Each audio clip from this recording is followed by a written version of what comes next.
बिस्मिल्लाहिर्रहमानिर्रहीम। अस्सलाम वालेकुम। क्या हाल है जी आप लोग के? उम्मीद करता हूं कि आप लोग ठीक होंगे, आपके एग्जाम की तैयारी का सिलसिला ठीक चल रहा होगा।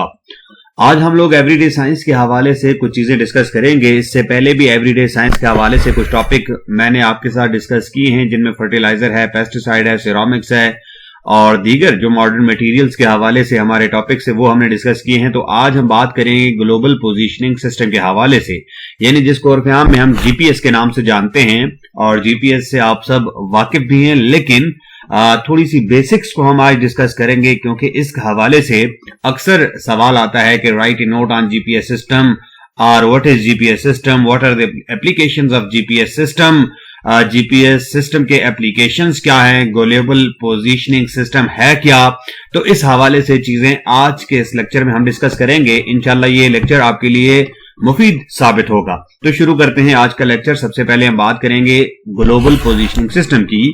तो पिछले काफी अरसे से लोग जो सफर करने के लिए मुख्तलिफ टेक्निक्स यूज करते थे। कुछ जो हम पढ़ते हैं पुरानी किताबों में, या पुरानी कहानी अगर हम सुनते हैं तो वो कुतुबी सितारे की हम बात करते हैं, पोलर स्टार की बात हम कर रहे होते हैं। इसी तरह लोगों ने और निशानात वगैरह लगाए होते थे, उन निशानात की बेस पर वो ट्रैवल करते थे।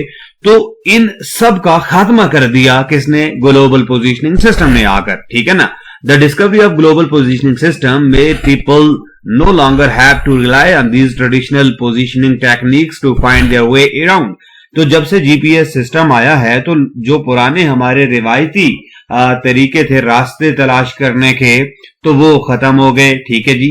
अब हम किस पर रिलाई कर रहे हैं? अब हम जीपीएस के ऊपर रिलाई कर रहे हैं, यानी कि हम ग्लोबल पोजीशनिंग सिस्टम को इस्तेमाल करते हुए जो है वो एक जगह से दूसरी जगह जाते हैं, और इसको इस्तेमाल करके हम मुख्तलिफ जो चीजें हैं वो सर्च भी करते हैं और इससे हम फायदा भी उठाते हैं।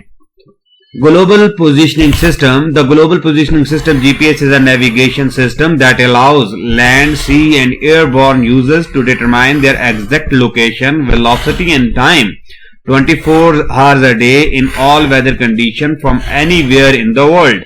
ये आपकी डेफिनेशन आ गई कि ग्लोबल पोजीशनिंग सिस्टम क्या है जी। ग्लोबल पोजीशनिंग सिस्टम एक नेविगेशन सिस्टम है जो हमें अलाउ करता है जमीन के ऊपर, समंदर में या हवा में हमारी एग्जैक्ट लोकेशन, वेलोसिटी और टाइम पूरे 24 घंटों के अंदर हम कभी भी अगर अपनी एग्जैक्ट लोकेशन मालूम करना चाहते हैं, वेलोसिटी मालूम करना चाहते हैं या टाइम मालूम करना चाहते हैं, तो इस सिस्टम के जरिए हम ये चीजें फाइंड आउट कर सकते हैं हर तरह की वेदर कंडीशन में और हर जगह के ऊपर पूरी दुनिया में, ठीक है ना। तो ये आपने डेफिनेशन ध्यान में रखनी है कि the global positioning system GPS is a navigation system that allows land, sea and airborne users to determine their exact location, velocity and time 24 hours a day in all weather conditions from anywhere in the world। The system provides critical capabilities to military, civil and commercial users around the world। तो ये military users को, civil users को या commercial users को बड़ी जबरदस्त किस्म की कैपेबिलिटीज प्रोवाइड करता है लोकेशन फाइंड आउट करने की। अब ये डेवलप किसने किया था? तो जाहिर है ये यूएस का प्रोजेक्ट था, अमेरिका का। तो एक यूएस अमेरिकन, ठीक है ना, engineer Bradford Parkinson, an American engineer is known as father of the global positioning system. जो इंजीनियर था ब्रैडफोर्ड पार्किंसन, इनको जो है वो जीपीएस का फादर समझा जाता है, ठीक है ना। इन्होंने डेवलप किया था, इनके साथ और भी लोग थे, लेकिन मेन जो किरदार था जीपीएस की डेवलपमेंट में वो पार्किंसन का था। तो ये हमारे पास जो है वो आप देखें सैटेलाइट्स हैं, ठीक है। 24 सैटेलाइट्स का एक सेट है जिसने हमारी पूरी जो जमीन है उसको अपने घेरे में ले रखा है, और यहां से वो फिर हर एक लोकेशन के फोटोग्राफ और उनके सिग्नल्स वो जाते हैं और आपका रिसीवर उनको रिसीव करता है, एनालाइज करता है, और इस तरीके के साथ आपकी जो पूरी दुनिया है, पूरी जो जमीन है, वो इनके सिग्नल्स की रेंज में है। History of global positioning system को हम डिस्कस करते हैं थोड़ा सा। GPS is also known as the NAVSTAR project, started in 1973 and became fully operational in 1994। GPS जो था वो कब स्टार्ट हुआ था? 1973 में, और कंप्लीट कब हुआ था? 1994 में, यानी कि लगभग 21-22 साल इसको लगे हैं कंप्लीट होने में। This system is funded and run by the United states department of defence. जो महकमा दिफा है यूनाइटेड स्टेट का, तो उसने इस प्रोजेक्ट को फंड भी किया और उसी ने इसको चलाया।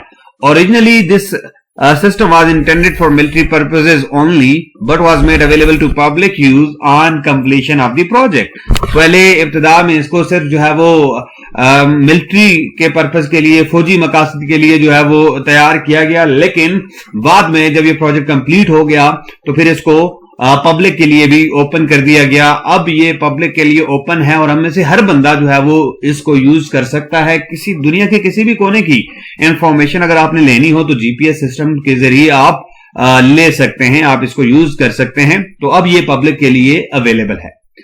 अब हम इसके सेगमेंट्स की बात करते हैं तो मेन 3 सेगमेंट्स होते हैं। एक हमारे पास स्पेस सेगमेंट है, कंट्रोल सेगमेंट है, ठीक है जी, और यूजर सेगमेंट है। ये हमारे पास 3 सेगमेंट्स हैं।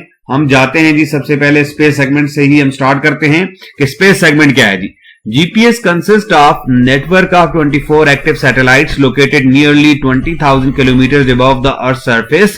के जीपीएस हमारा जो ग्लोबल पोजिशनिंग सिस्टम है ये 24 एक्टिव सैटेलाइट पर मुश्तमिल है जो हमारी अर्थ से तकरीबन 20,000 किलोमीटर ऊपर हमारी अर्थ के ऊपर मौजूद हैं और उन्होंने अर्थ को हमारी को कवर किया हुआ है, जो मैंने पिक्चर आपको दिखाई थी, ठीक है ना। ये हमारा 24 सैटेलाइट्स हैं 20,000 अबव द अर्थ सरफेस, ठीक है ना। ये हमारे जो जीपीएस सिस्टम के सैटेलाइट्स हैं, ये एक्टिव सैटेलाइट्स हैं। ई satellites broadcast different signals which can be tracked by a GPS receiver on earth which are then analysed by the GPS receiver and determine its precise location. तो हर एक जो satellite है वो ब्रॉडकास्ट करता है मुख्तलिफ सिग्नल्स को, और ये जो सिग्नल्स हैं इनको जमीन पर जो लगे हमारे रिसीवर्स हैं, जीपीएस रिसीवर्स, वो ट्रैक करते हैं, एनालाइज करते हैं और यहां से हम प्रिसाइज लोकेशन जो है वो फाइंड आउट कर सकते हैं। The signals operate in all weather conditions but can not penetrate through solid objects, so GPS receivers perform best when they have a clear view of sky. जो signals हैं हमारे वो हर तरह की वेदर कंडीशंस में काम करते हैं, लेकिन सॉलिड्स में ये पेनिट्रेट नहीं कर सकते। इसलिए जो जीपीएस रिसीवर्स होते हैं वो अगर क्लियर वेदर होगा यानी कि क्लियर व्यू होगा आसमान का, तो तब वो बेहतर परफॉर्म करेंगे, उनकी परफॉर्मेंस ज्यादा बेहतर होगी। कंट्रोल सेगमेंट, अब ये दूसरा सेगमेंट आ गया। GPS contains a control segment that has a system of tracking stations located around the world. Around the world हमारे ट्रैकिंग स्टेशंस हैं, ठीक है जी, जो कंट्रोल सेगमेंट के तौर पर काम करता है। The master control facility is located at Schriever air force base in Colorado. Colorado जो है वो अमेरिका के अंदर एयरफोर्स बेस है, वहां पर मास्टर कंट्रोल फैसिलिटी मौजूद है। Its receivers come in all different shapes and sizes, are wide spread and are affordable. ये जो जीपीएस रिसीवर्स हैं मुख्तलिफ शेप्स में आते हैं, मुख्तलिफ साइजेस में आते हैं और पूरी दुनिया में हर जगह पर ये पाए जाते हैं और अफोर्डेबल है, यानी कि कम कीमत है इनकी। Today, GPS receivers can be found in watches, phones, tablets, computers, cars and a wide variety of other devices। तो आज अगर हम देखें तो GPS receivers हमारी हर तरह की जो मॉडर्न डिवाइसेस हैं उनके अंदर मौजूद हैं, जैसे हमारी मॉडर्न घड़ियां हैं, फोन्स हैं, टेबलेट्स हैं, कंप्यूटर्स हैं, कार्स हैं और दीगर डिवाइसेस के अंदर भी जीपीएस सिस्टम लगे हुए हैं, जीपीएस रिसीवर लगे हुए हैं। अब है हमारा control segment.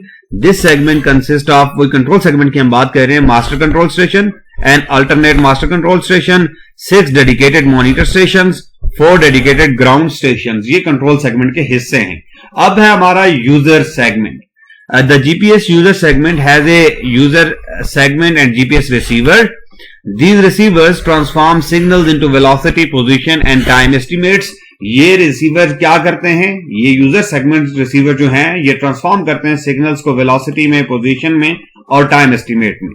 It needs 4 satellites to measure the 4 dimension X, Y, Z and time. ठीक है जी, ये यहां पर हमारे जो है वो एप्लीकेशंस हैं जीपीएस के। Navigation is the key function of GPS. It is useful for ships, aircrafts and even ground vehicles। तो मैं अभी मुख्तलिफ जो फील्ड्स हैं जहां पर हम जीपीएस को इस्तेमाल करते हैं वो डिस्कस कर लेता हूं कि application of GPS system road transport के अंदर यूज होता है। आजकल हम जो है वो मॉडर्न जो हमारे एप्लीकेशन है उनमें देखते हैं कि अगर आप ड्राइव कर रहे हैं और कोई भी जगह, जिस जगह पर आपने जाना हो वहां की आप एड्रेस दे दें तो आपको रास्ते में एड्रेस पता चलता जाता है कि आप कौन सा पाथ आपने फॉलो करना है। इसी तरह से और जो आपकी मुख्तलिफ कंपनीज हैं वो रोड ट्रांसपोर्ट के अंदर जीपीएस सिस्टम को यूज करते हैं। एविएशन में यूज होता है, शिपिंग एंड रेल ट्रांसपोर्ट में होता है, science, security, serving, mapping, geophysics और टेलीकम्युनिकेशन वगैरह, इन सब के अंदर जीपीएस सिस्टम जो है वो इस्तेमाल किया जाता है। कुछ फैक्ट्स है इसके, वही जो बात है कि ऑपरेशनल कब हुआ है जी, 1994 में स्टार्ट कब हुआ है जी, 1973 में, और अब ये फ्री है, ठीक है, लेकिन $2 मिलियन इसके ऊपर कास्ट आई थी किसकी, यूएस गवर्नमेंट की।